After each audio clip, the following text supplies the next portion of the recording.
ಶ್ರೀ ಗುರುಭ್ಯೋ ನಮಃ. ಶ್ರೀ ಶಂಕರಾಚಾರ್ಯ ವಿರಚಿತ ಸುವರ್ಣಮಾಲಾ ಸ್ತುತಿಯ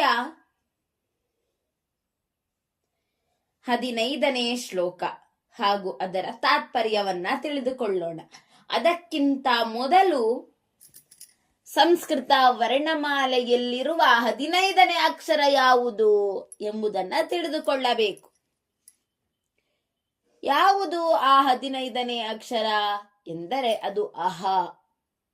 ಇಂದು ಅಹಕಾರದಿಂದ ಈ ಶ್ಲೋಕವು ಪ್ರಾರಂಭಗೊಳ್ಳಲಿದೆ. ಅಸ್ತೋಪಾದಿ ಸಮಸ್ತವ್ಯಸ್ಯೈರೂಪೈರ್ಜಗನ್ಮಯೋಸಿ ವಿಭೋ ಸಾಂಬ ಸದಾ ಶಿವ ಶಂಭೋ ಶಂಕರ ಶರಣಂ ಮೇ ತವ ಚರಣಯುಗಂ.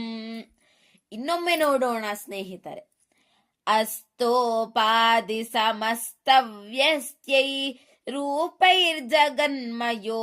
ವಿಭೋ ಸಾಂಬ ಸದಾ ಶಿವ ಶಂಭೋ ಶಂಕರ ಶರಣಂ ಮೇ ತವ ಚರಣಯುಗಂ.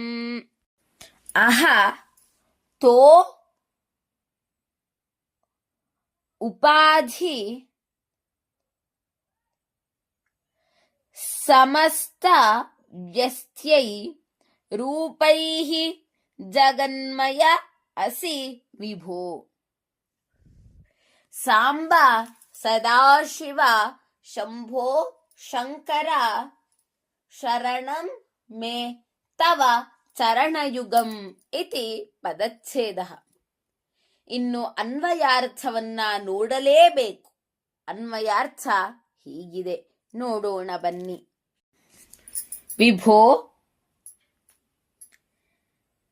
ವ್ಯಸ್ತ್ಯೈ ಸಮಸ್ತ ಅಸ್ತೋಪಾದಿಃ ರೂಪೈಃ ಜಗತ್ಮಯಃ ಅಸಿ. ಸಾಂಬ ಶಂಕರ ಸದಾಶಿವ ಶಂಭೋ ತವ ಚರಣಯುಗಂ ಮೇ ಶರಣಂ ಇತಿ ಅನ್ವಯಾರ್ಥ.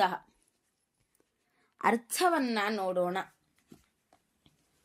ಹೇ ವಿಭುವೆ, ನಾಮ ಮಾತ್ರದಿಂದಲೂ ಸಮಸ್ತವಾದ ರೂಪದಿಂದಲೂ ನೀನು ಈ ಜಗತ್ತೇ ಆಗಿರುವೆ. ಹೇ ಪಾರ್ವತೀ ಸಹಿತನಾಗಿರುವವನೇ, ಸದಾ ಮಂಗಳಮಯನಾಗಿರುವವನೇ, ಶಂಭುವೆ ಶುಭವನ್ನುಂಟು ಮಾಡುವವನೇ, ನಿನ್ನ ಚರಣಯುಗಳವೇ ನನ್ನಾಶ್ರಯವು ಎಂಬುದು ಇದರ ಅರ್ಥವಾಗಿದೆ. ಉಪಾಧಿ ಎಂದರೆ ಹೆಸರು. ಜಗತ್ಮಯ ಅಂದ್ರೆ ಇಡೀ ಜಗತ್ತನ್ನೇ ಆವರಿಸಿಕೊಂಡಿರುವುದು. ಅಸಿ ಇದ್ದೀಯಾ. ಇಲ್ಲಿ ಯಾಕೆ ಅಸಿ ಎಂಬ ಪದವನ್ನ ಬಳಸಿದ್ದಾರೆ ಎಂಬುದನ್ನು ನಾವು ಮೊದಲು ತಿಳಿದುಕೊಳ್ಳಬೇಕು. ಅದಕ್ಕಿಂತ ಮುಂಚೆ ಅಸ್ ಧಾತುವಿನ ಲಟ್ಲಕಾರ ರೂಪವನ್ನ ಅಂದ್ರೆ ವರ್ತಮಾನ ಕಾಲದ ಲಟ್ಲಕಾರ ರೂಪವನ್ನ ನೋಡೋಣ. ಅಸ್ ಧಾತೋಃ ಲಟ್ಲಕಾರಃ ಅಸ್ತಿ ಸ್ತಃ ಸಂತಿ ಅಸಿ ಸ್ಥಃ ಸ್ಥ ಅಸ್ಮಿ ಸ್ವಃ ಸ್ಮ ಎಂಬುದು ಅಸ್ ಧಾತುವಿನ ವರ್ತಮಾನ ಕಾಲದ ರೂಪ. ಇಲ್ಲಿ ಶಿವನಿಗೆ ತ್ವಂ ಎಂದು ಹೇಳಿದ್ದಾರೆ. ತ್ವಂ ಎನ್ನುವುದು ಯುಷ್ಮ ಶಬ್ದ. ಯಾವಾಗ ಯುಷ್ಮ ಶಬ್ದದ ಪ್ರಯೋಗವಾಗುತ್ತದೋ ಲಕಾರದಲ್ಲಿ ಮಧ್ಯಮ ಪುರುಷದ ಪ್ರಯೋಗ ಆಗಬೇಕು ಎಂಬುದು ನಿಯಮ. ಇಲ್ಲಿ ತವ ಎನ್ನುವುದು ಯುಷ್ಮ ಶಬ್ದವಾಗಿ ಅಸ್ಧಾತುವಿನ ಲಟ್ಲಕಾರದ ಮಧ್ಯಮ ಪುರುಷದಲ್ಲಿ ಅಸಿ ಎಂಬ ರೂಪ ಬರುತ್ತದೆ. ಅದಕ್ಕೋಸ್ಕರ ಇಲ್ಲಿ ಅಸಿ ಎಂಬ ಪ್ರಯೋಗವನ್ನ ಮಾಡಲಾಗಿದೆ. ಇನ್ನು ಶಿವನ ನಾಮಸ್ಮರಣೆಯಿಂದಲೇ ಎಲ್ಲವೂ ಸಿದ್ಧಿಯಾಗತ್ತೆ. ಅವನು ನಾಮ ಮಾತ್ರದಿಂದನೇ ಇಡೀ ಜಗತ್ತನ್ನ ವ್ಯಾಪಿಸಿಕೊಂಡಿದ್ದಾನೆ. ಏನು ಅಂತ ಹೇಳಿದ್ರೆ ಅದಕ್ಕೆ ನಾವು ಪಂಚಾಕ್ಷರಿ ಮಂತ್ರ ಅಂತ ಕರಿತೇವೆ. ಓಂ ನಮಃ ಶಿವಾಯ ಎಂಬುದನ್ನ ಪಂಚಾಕ್ಷರಿ ಮಂತ್ರದಿಂದ ಇಡೀ ಜಗತ್ತನ್ನ ಆವರಿಸಿಕೊಂಡವನು ಶಿವ. ಆ ಪಂಚಾಕ್ಷರಿ ಅಂದರೆ ಓಂ ನಮಃ ಶಿವಾಯ. ನಮಃ ಶಿವಾಯ ಎನ್ನುವುದು ಪಂಚಾಕ್ಷರಿ ಮಂತ್ರ. ಅವನು ಪರಬ್ರಹ್ಮನಾಗಿರುವುದರಿಂದ ಓಂಕಾರದ ಒಂದು ಪಠನೆ ಇದೆ. ಆ ಪಂಚಾಕ್ಷರಿ ಮಂತ್ರಕ್ಕೆ ಒಂದು ಶ್ಲೋಕ ಇದೆ, ಒಂದೊಂದು ಅಕ್ಷರಕ್ಕೂ ಒಂದೊಂದು ಶ್ಲೋಕ ಇದೆ. ಅದನ್ನ ಮೊದಲು ತಿಳಿದುಕೊಳ್ಳೋಣ ಸ್ನೇಹಿತರೆ. ಮೊದಲು ನಕಾರ. ನಾಗೇಂದ್ರಹಾರಾಯ ತ್ರಿಲೋಚನಾಯ ಭಸ್ಮಾಂಗರಾಗಾಯ ಮಹೇಶ್ವರಾಯ ನಿತ್ಯಾಯ ಶುದ್ಧಾಯ ದಿಗಂಬರಾಯ ತಸ್ಮೈ ನಕಾರಾಯ ನಮಃ ಶಿವಾಯ. ನಂತರ ಮಕಾರ. ಮಂದಾಕಿನಿ ಸಲಿಲ ಚಂದನ ಚರ್ಚಿತಾಯ ನಂದೀಶ್ವರ ಪ್ರಮಥನಾಥ ಮಹೇಶ್ವರಾಯ ಮಂದಾರ ಪುಷ್ಪ ಬಹು ಪುಷ್ಪ ಸುಪೂಜಿತಾಯ ತಸ್ಮೈ ಮಕಾರಾಯ ನಮಃ ಶಿವಾಯ. ನಂತರ ಶಿಕಾರ. ಶಿವಾಯ ಗೌರಿ ವದನಾಬ್ಜ ವೃಂದ ಸೂರ್ಯಾಯ ದಕ್ಷದ್ವರನಾಶಕಾಯ ಶ್ರೀನೀಲಕಂಠಾಯ ವೃಷಧ್ವಜಾಯ ತಸ್ಮೈ ಶಿಕಾರಾಯ ನಮಃ ಶಿವಾಯ. ನಂತರ ವಕಾರ. ವಸಿಷ್ಠ ಕುಂಭೋದ್ಭವ ಗೌತಮಾಯ ಮುನೀಂದ್ರ ದೇವಾರ್ಚಿತ ಶೇಖರಾಯ ಚಂದ್ರಾರ್ಕ ವೈಶ್ವಾನರಲೋಚನಾಯ ತಸ್ಮೈ ವಕಾರಾಯ ನಮಃ ಶಿವಾಯ. ಅಂತಿಮಾಕ್ಷರ ಯಕಾರ. ಯಕ್ಷಸ್ವರೂಪಾಯ ಜಟಾಧರಾಯ ಪಿನಾಕಹಸ್ತಾಯ ಸನಾತನಾಯ ದಿವ್ಯಾಯ ದೇವಾಯ ದಿಗಂಬರಾಯ ತಸ್ಮೈ ಯಕಾರಾಯ ನಮಃ ಶಿವಾಯ. ಇಷ್ಟು ಕೂಡ ಪಂಚಾಕ್ಷರದ ಒಂದೊಂದು ಅಕ್ಷರವನ್ನ ತೆಗೆದುಕೊಂಡು ಅದಕ್ಕೆ ಶ್ಲೋಕವನ್ನ ರಚಿಸಿದ್ದಾರೆ.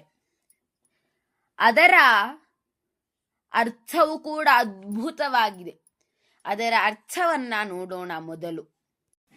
ಮೊದಲು ನಕಾರದಿಂದ ಆರಂಭವಾದಂತಹ ಶ್ಲೋಕದ ಅರ್ಥ. ನಾಗೇಂದ್ರ ಹಾರಾಯ. ನಾಗಾನಾಮಿಂದ್ರಃ ನಾಗೇಂದ್ರಃ. ಷಷ್ಠಿ ತತ್ಪುರುಷ ಸಮಾಸ. ನಾಗಗಳಿಗೆ ಇಂದ್ರನಾಗಿರುವಂತಹ, ಅಂದರೆ ಸರ್ಪಗಳ ರಾಜರನ್ನೇ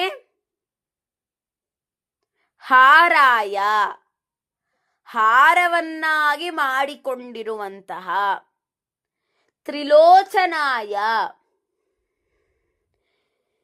ತ್ರಿಲೋಚನ ತ್ರೀಣಿ ಲೋಚನಾನಿ ಯಸ್ಯ ಸೈವ ತ್ರಿಲೋಚನ. ಅಂದರೆ 3 ಕಣ್ಣುಗಳನ್ನು ಉಳ್ಳವನು ಯಾವನೋ ಅವನೇ ತ್ರಿಲೋಚನ ಎಂಬುದು ಬಹುವ್ರೀಹಿ ಸಮಾಸ. ಅಂದರೆ 3 ಕಣ್ಣುಗಳನ್ನ ಹೊಂದಿರುವವನಿಗೆ. ಭಸ್ಮಾಂಗರಾಗಾಯ. ದೇಹಕ್ಕೆ ಭಸ್ಮವನ್ನ ಲೇಪಿಸಿಕೊಂಡವನಿಗೆ. ಮಹೇಶ್ವರಾಯ.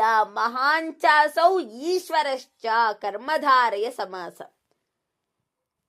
ಸಕಲ ಲೋಕಗಳಿಗೂ ಈಶ್ವರ ಒಡೆಯನಾಗಿರುವಂತಹ. ನಿತ್ಯಾಯ. ಸರ್ವದಾ ಶಾಶ್ವತವಾಗಿರುವಂತಹ. ಶುದ್ಧಾಯ. ಅತ್ಯಂತ ಪವಿತ್ರವಾದಂತಹ. ದಿಗಂಬರಾಯ. ದಿಕೇವ ಅಂಬರ ಯಸ್ಯ ಸಹ. ದಿಕ್ಕುಗಳನ್ನೇ ವಸ್ತ್ರಗಳನ್ನಾಗಿ ಮಾಡಿಕೊಂಡವನು ಯಾವನೋ ಅವನೇ ದಿಗಂಬರ. ತಸ್ಮೈ ನಕಾರಾಯ ನಮಃ ಶಿವಾಯ. ನಕಾರದಿಂದ ಆರಂಭವಾಗುವ ಮತ್ತು ಮಂಗಳಕರನಾದ ಆ ಶಿವನಿಗೆ ನಮಸ್ಕಾರಗಳು ಎಂಬುದು ಇದರ ಅರ್ಥವಾಗಿದೆ.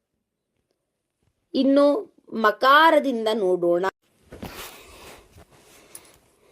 ಮಂದಾಕಿನಿ ಸಲಿಲ ಎಂದು ಆರಂಭವಾಗುವಂತ ಈ ಶ್ಲೋಕದ ತಾತ್ಪರ್ಯ, ಪವಿತ್ರ ಮಂದಾಕಿನಿ ನದಿಯಿಂದ ಪೂಜಿಸಲ್ಪಡುವ ಸುಗಂಧ ಚಂದನದ ಲೇಪನದಿಂದ ಅಲಂಕೃತನಾದ ನಂದಿಯ ಒಡೆಯನಾದ ಎಲ್ಲ ಭೂತಗಣಗಳ ಪ್ರಭುವೂ ಆದ ಯಾರ ಮಹತ್ವಕ್ಕೆ ಮಿತಿಯೇ ಇಲ್ಲವೋ ಆತನು,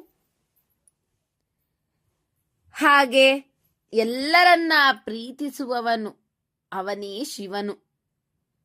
ಮಕಾರದಿಂದ ಆರಂಭವಾಗುವಂತಹ ಇವನಿಗೆ ಮ ಎಂಬ ಅಕ್ಷರದಲ್ಲಿ ವ್ಯಕ್ತವಾಗುವಂತಹ ಆ ಶಿವನ ಆಶೀರ್ವಾದವನ್ನ ಬಯಸುತ್ತೇನೆ. ಮೂರನೇದು ಶಿವಾಯ, ಮಂಗಳಕರನೂ ಶಿವಾಯ. ಸ್ವಶ್ರೇಯ ಸಂಶಿವಂ ಭದ್ರಂ ಕಲ್ಯಾಣಂ ಮಂಗಲಂ ಶುಭಂ ಎಂಬುದು ಅಮರ. ಮಂಗಳಕರನಾದವನು, ಸೂರ್ಯನಂತೆ ಪ್ರಕಾಶಮಾನನಾದವನು, ಪಾರ್ವತಿ ದೇವಿಯ ಕಮಲದಂತಹ ಮುಖವು ವಿಕಸಿಸಲು ಕಾರಣನಾದವನು, ಎಲ್ಲ ದುಷ್ಟತನವನ್ನ ನಾಶಪಡಿಸುವವನು ಮತ್ತು ಒಳ್ಳೆಯವರನ್ನ ರಕ್ಷಿಸುವವನು, ನೀಲಕಂಠನಾದವನು ಮತ್ತು ಯಾರ ಚಿಹ್ನೆಯು ವೃಷಭವಾಗಿದೆಯೋ ಆತನು. ಶಿಕಾರದಿಂದ ಶಿ ಎಂಬ ಅಕ್ಷರದಲ್ಲಿ ವ್ಯಕ್ತವಾಗುವ ಆ ಶಿವನ ಆಶೀರ್ವಾದವನ್ನ ನಾನು ಬಯಸುತ್ತೇನೆ ಎಂಬುದು ಅರ್ಥವಾಗಿದೆ. ಇನ್ನು ವಸಿಷ್ಠ ಕುಂಭೋ, ವಸಿಷ್ಠ ಮಹರ್ಷಿ, ಅಗಸ್ತ್ಯ ಮಹರ್ಷಿ ಹಾಗೂ ಗೌತಮ ಮಹರ್ಷಿಗಳಂತಹ ಮಹಾನ್ ಋಷಿಗಳಿಂದ ಪೂಜಿಸಲ್ಪಟ್ಟವನು, ದೇವತೆಗಳ ಒಡೆಯನು ಮತ್ತು ಬ್ರಹ್ಮಾಂಡದ ಕಿರೀಟನು, ಚಂದ್ರ ಸೂರ್ಯ ಮತ್ತು ಅಗ್ನಿಗಳನ್ನ ನೇತ್ರಗಳನ್ನಾಗಿ ಹೊಂದಿರುವವನು, ವ ಎಂಬ ಅಕ್ಷರದಲ್ಲಿ ವ್ಯಕ್ತವಾಗುವ ಆ ಶಿವನ ಆಶೀರ್ವಾದವನ್ನು ನಾನು ಬಯಸುತ್ತೇನೆ. ನಂತರ ಯಕ್ಷಸ್ವರೂಪಾಯ, ಯಕ್ಷನ ಅವತಾರವಾದವನು, ಜಟೆಗಳನ್ನ ಹೊಂದಿರುವವನು ಮತ್ತು ಶಕ್ತಿಶಾಲಿ ತ್ರಿಶೂಲವನ್ನ ಕೈಯಲ್ಲಿ ಹಿಡಿದಿರುವವನು, ದಿವ್ಯನಾದವನು, ದೇವನಾದವನು, ಶಾಶ್ವತನಾದವನು, ಯಾ ಎಂಬ ಅಕ್ಷರದಲ್ಲಿ ವ್ಯಕ್ತವಾಗುವ ಆ ಶಿವನ ಆಶೀರ್ವಾದವನ್ನ ನಾನು ಬಯಸುತ್ತೇನೆ ಎಂಬುದು ತಾತ್ಪರ್ಯವಾಗಿದೆ. ಸಕಲ ಗುಣಗಳನ್ನ ಹೊಂದಿರುವಂತಹ ಆ ಓಂ ನಮಃ ಶಿವಾಯ ಎಂಬ ಪಂಚಾಕ್ಷರ ಮಂತ್ರವು ಇಡೀ ವಿಶ್ವವನ್ನೇ ತನ್ನ ಕೈಯಲ್ಲಿ ಧರಿಸಿದೆ. ಹಾಗೆ ಶಿವನ ರೂಪವೇ ಜಗತ್ತನ್ನ ಆವರಿಸಿಕೊಂಡಿದೆ. ಅಂತಹ ಶಿವನೇ, ಪಾರ್ವತಿ ಸಹಿತನಾದವನೇ, ಶಂಭುವೇ, ಶಿವನೇ, ನಿನ್ನ ಚರಣಗಳೇ ನನ್ನ ಆಶ್ರಯವು ಎಂಬುದು ಇದರ ತಾತ್ಪರ್ಯವಾಗಿದೆ. ಮುಂದಿನ ಒಂದು ಶ್ಲೋಕವನ್ನ ಮುಂದಿನ ಸಂಚಿಕೆಯಲ್ಲಿ ನೋಡೋಣ. ಸರ್ವೇ ಜನಾಃ ಸುಖಿನೋ ಭವಂತು, ಸಕಲ ಸನ್ಮಂಗಲಾನಿ ಭವಂತು, ಲೋಕಾಃ ಸಮಸ್ತಾಃ ಸುಖಿನೋ ಭವಂತು. ಧನ್ಯವಾದಾಃ.